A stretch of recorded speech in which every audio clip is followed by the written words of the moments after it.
Presentation دینا چاہ رہے ہیں آپ تمام معزز صحافی حضرات کو، اس کا مقصد یہ ہوگا کہ آپ کو یہ پتہ چل سکے کہ ہیلتھ کے اندر ایشوز کیا ہیں، یہ گورنمنٹ ان ایشوز کو کیسے پرسیو کر رہی ہے، اور اس کے اوپر اس کا لاعمل کیا ہے کہ آگے ہم نے کس طرف جانا ہے اور اب تک کے اقدامات کیا ہیں۔ تو ہم یہ پریزنٹیشن ایک سوال سے شروع کر رہے ہیں۔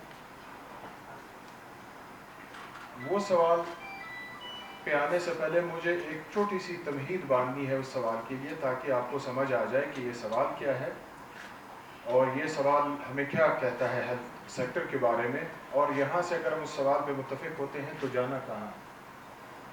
پہلی بات یہ ہے کہ جب ہم بلوچستان کی بات کرتے ہیں اور اس کے انڈیکیٹرز کی بات کرتے ہیں تو سچویشن آپ کو پتہ ہے بہت پیتھیٹک ہے۔ وہ اگر پاورٹی انڈیکیٹرز ہوں، وہ ہیومن ڈیولپمنٹ انڈائسز ہوں، یا کوئی اور سوشو اکنامک انڈیکیٹرز ہوں، اس میں بلوچستان کی صورتحال آپ کو پتہ ہے کہ اچھی صورتحال نہیں ہے اور چیلنجز کا سامنا ہے۔ اور جب ہم اسپیسیفکلی ہیلتھ پہ آتے ہیں تو ہیلتھ پہ ہمیں مزید صورتحال خراب ملتی ہے۔ وہ اگر مورٹیلٹی ایشوز ہوں، ماؤں اور بچوں کی اموات کا سلسلہ ہو، یا نیوٹریشن کے ایشوز ہوں، یا بیماریوں کے کمیونیکیبل نان کمیونیکیبل ڈیزیزز کے ایشوز ہوں، یا کوئی اور فگرز ہوں جس میں ہیپاٹائٹس بی، سی اور باقی چیزیں آتی ہیں، تو یہ بھی قابل رشک صورتحال نہیں ہے جس کو فوری توجہ چاہیے اور یہ دیکھنا پڑے گا۔ اچھا، دوسری صورتحال جس کو ہم پی ایچ سی کوریج کہتے ہیں، وہ یہ ہے کہ ہیلتھ کوریج بلوچستان میں ہے کتنی۔ یہ آپ کے علم میں ہو کہ اگر پوری پرائمری ہیلتھ کوریج اگر ہم یہ کہیں کہ آئیڈیلی کام بھی کر رہا ہے تو وہ مشکل سے 20% جیوگرافیکل کوریج ہے اس کا، اور اگر ہم آبادی کے تناسب سے بات کریں تو وہ 50% سے زیادہ نہیں ہے۔ تو 80% علاقے میں بلوچستان کی ہیلتھ کوریج سرے سے ہے ہی نہیں۔ اب اس کو کیسے ایڈریس کرنا پڑے گا؟ اگر آپ بی ایچ یوز بنانے پہ آتے ہیں تو وہ 35-40 ارب تو صرف بی ایچ یو بنانے پہ لگ جائیں گے، 20-30 ارب اس کا سالانہ خرچہ آئے گا، تو اس کو ایڈریس کیسے کیا جائے؟ تیسری بات وہ فنکشنالٹیز کی ہے، یعنی اگر بی ایچ یو کی بات کریں یا سی ڈیز کی بات کریں، وہ آپٹیمل لیول پہ تو ہے ہی نہیں، انڈر یوٹیلائزڈ ہے۔ ایک ڈسپینسر صاحب بیٹھتے ہیں اور وہ کچھ میڈیسن آتی ہے ان کے پاس، وہ بانٹ دیتے ہیں۔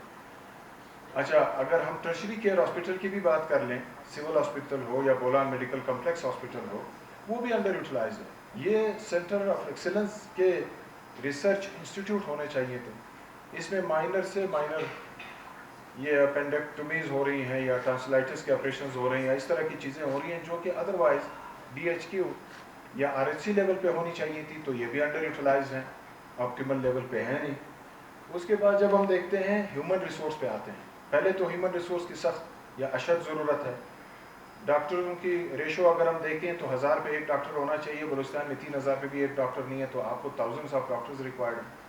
جب ہم نرسز کا دیکھتے ہیں تو 10,000 نرسز ہمیں 2030 تک ریکوائرڈ ہیں، اور مشکل سے ہم 2000 یا 2500 نرسز پروڈیوس کریں گے، 7-8 ہزار نرسز کا گیپ ہوگا۔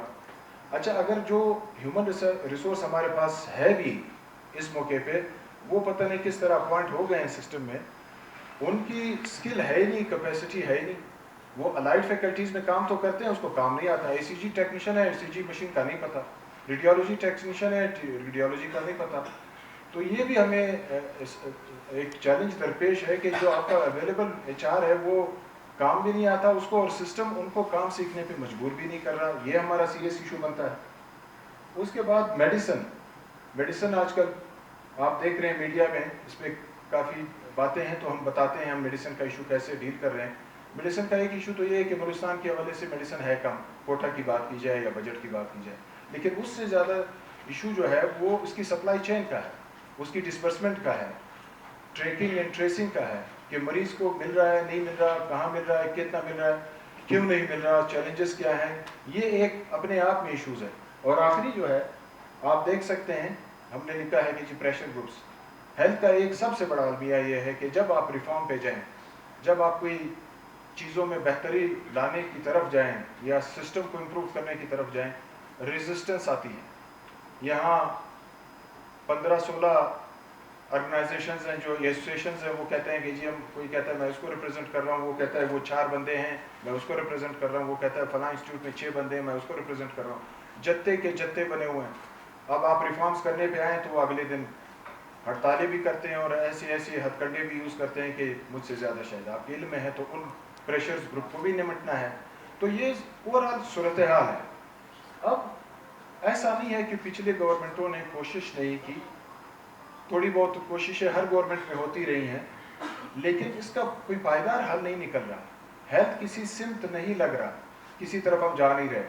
اس کے بعد ان ساری تمہید کے بعد بڑا کوشچن یہ بنتا ہے کہ کیا ہماری گورنمنٹ بھی اسی طرح نکل جائے گی اور یہ کہے گی کہ ہم نے تو یہ کیا، ہم نے تو یہ کیا، ہم نے تو یہ کیا، اور ہیلتھ ڈپارٹمنٹ وہی رہ جائے گا؟ اس کوشچن کا کوئی جواب ہے بھی کہ نہیں ہے؟ کسی کے پاس ہے؟ ہم تو اسی سوال کا جواب ڈھونڈتے پھر رہے ہیں. اچھا، ہماری دانست میں اس کا جواب کیا ہے؟ ہماری دانست میں اس کے دو پہلو بنتے ہیں. ایک پہلو یہ ہے کہ سمٹمز پہ کام نہ کیا جائے، سنڈروم پہ کام کیا جائے. جو ہیلتھ ڈپارٹمنٹ کے اندر چھوٹے موٹے ایشوز آ رہے ہیں اس کو نہ دیکھیں وہ ایشوز کا کاز کیا ہے، کس وجہ سے آ رہے ہیں، سیدھا اس کو پکڑنا ہے. اگر کاز کو آپ ایڈریس کرتے ہیں تو سمٹمز بھی ٹھیک ہونا شروع ہو جائیں گے. اس کو ہم کہتے ہیں کہ جی آپ سنڈروم کو دیکھیں، سمٹم کو نہ دیکھیں. جب آپ سنڈروم پہ جائیں گے تو ڈپارٹمنٹ کے اندر لا محالہ آپ کو اسٹرکچرل چینجز کرنی پڑیں گی، جو کہ ہم کر رہے ہیں.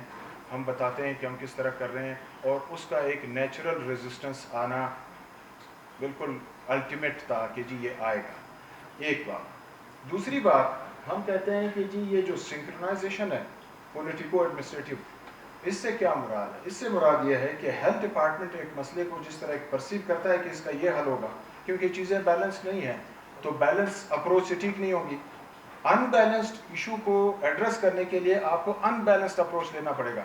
اچھا، جب ہم ان بیلنسڈ اپروچ لیتے ہیں تو رولز، ریگولیشن، ایکٹس، پالیسیز یہ ہمارے آڑے آتی ہیں.